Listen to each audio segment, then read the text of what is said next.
3, 2, 1, 0.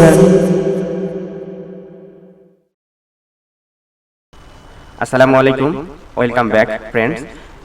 গত পর্বে আমরা দেখেছি কিভাবে একটা ডেটাবেস ক্রিয়েট করতে হয় এবং কিভাবে সেই এক্সিস্টিং ডেটাবেসকে ড্রপ করতে হয় অর্থাৎ ডিলিট করতে হয় সে সম্পর্কে, এবং এক্সিস্টিং যে ডেটাবেসগুলি রয়েছে সেগুলিকে আমরা কিভাবে দেখতে পারবো সেটার জন্য হচ্ছে কমান্ড শো ডেটাবেসেস অর্থাৎ ফুলার ফর্ম। সেক্ষেত্রে আমি যদি এই কমান্ডটা ইউজ করি এসকিউএল এ, তাহলে আমাকে যেই ডেটাবেসগুলি রয়েছে সেগুলি শো করবে। তো আজকে আমরা আলোচনা করব কিভাবে এক্সিস্টিং ডেটাবেসের মধ্যে টেবিল ক্রিয়েট করতে হয়, অর্থাৎ টেবিল ক্রিয়েট করার জন্য আমার কিভাবে কমান্ড করতে হবে সেটা আজকে আমরা শিখবো। সেজন্য হচ্ছে আমি প্রথমে এই থিওরিটা দেখাবো, মানে থিওরিটিক্যাল পার্টটা দেখাবো, দেন আমি হচ্ছে আমার কম্পিউটারের যে সফটওয়্যার অর্থাৎ xampp সেটা ইউজ করে একটা টেবিল ক্রিয়েট করে দেখাবো। তো দেখো এখানে প্রথমেই আমি রেখেছি হচ্ছে কমান্ডটা, অর্থাৎ এসকিউএল ক্রিয়েট টেবিল স্টেটমেন্ট, কিভাবে ক্রিয়েট টেবল করতে হয় সেই সম্পর্কে। তো ফার্স্ট টাইম আমাকে ইউজ করতে হবে ক্রিয়েট টেবল এই স্টেটমেন্ট, এরপর হচ্ছে টেবিল নেম অর্থাৎ টেবিলের নেম দিতে হবে, আমি যে টেবিলটা ক্রিয়েট করতে চাচ্ছি তার নামটা এখানে ইউজ করতে হবে, দেন ফার্স্ট ব্র্যাকেট, দেন এখানে কলামগুলির নাম এবং এই প্রত্যেকটা কলামের কি ধরনের ডেটা থাকবে অর্থাৎ কলাম বরাবর আমার ডেটার ধরনটা কি হবে সেটা এখানে ডিক্লেয়ার করে দিতে হবে। সে একটা এক্সাম্পল দিই, ধরেন এখানে আমার হচ্ছে পার্সন আইডি, এই পার্সন আইডির এই জায়গাটাই আমি যখন ডেটা ইনসার্ট করব তখন এখানে আমার কিন্তু নাম্বার সূচক কিছু ইউজ করতে হবে। লাস্ট নেমের এই জায়গাটায় আমাকে কি করতে হবে, টেক্সট টাইপের অর্থাৎ নাম যেগুলি রয়েছে সেগুলি ইউজ করতে হবে।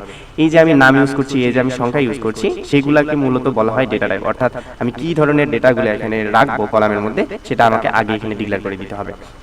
এরপর এরকম করে একাধিক কলাম, যতগুলো কলাম থাকবে সেই কলামগুলির নাম এবং তার রেসপেক্টিভ ডেটা টাইপগুলিকে বর্ণনা করে নিতে হবে, এবং এই প্রত্যেকটা কলাম এবং তার ডেটা টাইপ শেষ করে একটা কমা ইউজ করতে হবে, এবং লাস্ট যেই কলামটা আমি লিখবো সেটা শেষে আর কমা ইউজ করতে হবে না, এবং ফার্স্ট ব্র্যাকেট দিয়ে ক্লোজ করে সেমিকোলন ইউজ করতে হবে। তো এটা হচ্ছে আমার থিওরিটিক্যাল পার্ট। এখন আমি একটা এক্সাম্পল দেখাবো। এই যে আমি টেবিলটা নিয়েছি অর্থাৎ person ID, last name, first name, address, city, এটিকে আমি এখন ক্রিয়েট করে দেখাবো। সেজন্য আমার কোড দরকার হবে, সেই কোডটা হচ্ছে ক্রিয়েট টেবল পার্সন, অর্থাৎ পার্সন নামে এই টেবিলটা ক্রিয়েট করব। সেখানে হচ্ছে পার্সন আইডি থাকবে অর্থাৎ পার্সন আইডির যেই ডেটা টাইপগুলো সেটা হচ্ছে আমার ইন্টিজার, অর্থাৎ এখানে আমি যেই সংখ্যাগুলো ব্যবহার করব সেগুলো মূলত হচ্ছে ইন্টিজার। এরপরে লাস্ট নেম এই এর ডেটা টাইপটা হচ্ছে ভার ক্যারেক্টার, অর্থাৎ টেক্সট টাইপের যদি কিছু আমি লিখতে চাই বা নিতে চাই তখন আমি ভার ক্যারেক্টারটা ইউজ করব। ক্যারেক্টারও ইউজ করা যায়, ক্যারেক্টার ভার ক্যারেক্টারের মধ্যে তেমন কোনো তফাৎ নাই, এটা ভেরিয়েবল ক্যারেক্টার, আর শুধু ক্যারেক্টার ইউজ করলে ক্যারেক্টার টাইপের অর্থাৎ ডিস্টিংক্ট টাইপের আসবে। সেক্ষেত্রে ফার্স্ট নেমটাও সেম ডেটা টাইপের হবে, অ্যাড্রেসটাও আমি সেম ডেটা টাইপেরই নিলাম, এবং সিটি অর্থাৎ নাম সেটা হচ্ছে আমার যেহেতু নাম টাইপের টেক্সট টাইপের এজন্য আমি এটা ভার ক্যারেক্টার ইউজ করলাম। এখন পাশে যে এই 255 এইটা ইউজ করেছি, অর্থাৎ এটা হচ্ছে লেন্থ, যেই কলামটা নিয়েছি তার টেক্সটের কতগুলা লিমিট অর্থাৎ কতগুলা হচ্ছে লেন্থ থাকবে সেটা বাই ডিফল্ট হিসাবে একটা নেই, এখানে 1 থেকে 255 পর্যন্ত হচ্ছে ধারণ ক্ষমতা রয়েছে, সেক্ষেত্রে আমি সর্বোচ্চটা ইউজ করেছি। আপনারা চাইলে আপনাদের প্রয়োজন মতো এটাকে ইউজ করতে পারেন। তো আমি এখন কোডটা আমার কম্পিউটারের যে সফটওয়্যার সেই সফটওয়্যারের মধ্যে আমি রান করাবো, সেক্ষেত্রে আমি কোডটাকে কপি করে নিলাম। এবার হচ্ছে xampp কন্ট্রোল প্যানেলটি অন করে নিব, এটা আপনারা জানেন কিভাবে অন করতে হয়। স্টার্ট বারে আসবো, স্টার্ট বারে আসার পরে এখান থেকে আমার xampp যে ফোল্ডারটি রয়েছে ফোল্ডারটির মধ্যে কন্ট্রোল প্যানেল এটার উপর প্রেস করব। প্রেস করার সাথে সাথে এরকম একটা উইন্ডো চলে আসবে, এখান থেকে আপনারা এই অ্যাপাচি এবং মাইএসকিউএল মডিউল দুটা স্টার্ট করে নেবেন। স্টার্ট করার পরে এরকম অ্যাডমিন ওপেন হয়ে যাবে, এই অ্যাডমিনের মধ্যে প্রেস করলেই আপনাদের যে বাই ডিফল্ট ওয়েব ব্রাউজার রয়েছে সেখানে এরকম একটি web page PHP localhost PHP মাই অ্যাডমিন এটি ওপেন হয়ে যাবে। এবার আমি যেই টেবিলটা ক্রিয়েট করতে চাচ্ছি সেই টেবিলটা আসলে কোন ডেটাবেসের আন্ডারে করব সেই ডেটাবেসটাকে আমাকে সিলেক্ট করে নিতে হবে, অর্থাৎ আমি এখানে মোনা স্টাডি সেন্টার আমার এই ডেটাবেসের মধ্যে ওই টেবিলটাকে আমি ক্রিয়েট করতে চাই, তাহলে এখানে আমি এটার উপরে সিলেক্ট করে নিব, অর্থাৎ প্রেস করলে এটা সিলেক্ট হয়ে যাবে। সিলেক্ট করার পরে এখানে দেখেন no tables found in database, অর্থাৎ এই ডেটাবেসের মধ্যে কোনো টেবিল নাই। আপনারা চাইলে এখান থেকে বিভিন্নভাবে এই টেবিল ক্রিয়েট করা যায়, অর্থাৎ এখানে ম্যানুয়ালি কিছু সিস্টেম রয়েছে এই xampp-এর মধ্যে, এটাতেও করা যায়। সেই ক্ষেত্রে এখানে টেবিলের নাম দিতে বলেছে আর কলামের নাম, যদি এটা আপনারা ফিল আপ করেন তাহলে এখানে আপনার পরে আরো দুইটা স্টেপ আসবে, সেক্ষেত্রে টেবিলের নামের পরে হচ্ছে কি কি কলামের নামগুলো এখান থেকে লিখে নিতে পারবেন। তো আমরা এইভাবে করব না, এটা আমরা এসকিউএল কোডিং এর মাধ্যমে করব। এই জন্য এসকিউএল যে ট্যাবটি রয়েছে সেটার উপর প্রেস করব। প্রেস করার পরে আমি যে কোডটি নিয়ে আলোচনা করলাম এই কোডটি এখানে আমি পেস্ট করব, অর্থাৎ এই যে আমার কোড সেটাকে আমি এখানে পেস্ট করলাম।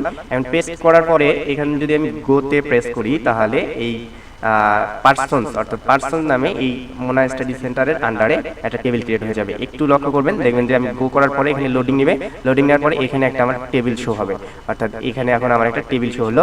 টেবিলটার নাম হচ্ছে এখন কি পার্সন, অর্থাৎ এই যে পার্সন নামে একটা টেবিল আমার এখানে ওপেন হলো। এখন যদি আমি দেখি যে এই পার্সন যেই টেবিলটা রয়েছে সেটাকে আমি দেখতে চাই, তাহলে এখানে প্রেস করলেই এই দেখা যাবে, অর্থাৎ পার্সন টেবিলের মধ্যে এখন যদি আমি প্রেস করি, তাহলে এই পার্সন টেবিলের মধ্যে যদি আমি প্রেস করি তাহলে আমাকে কি কি কলাম নিয়েছিলাম সেগুলি শো করবে।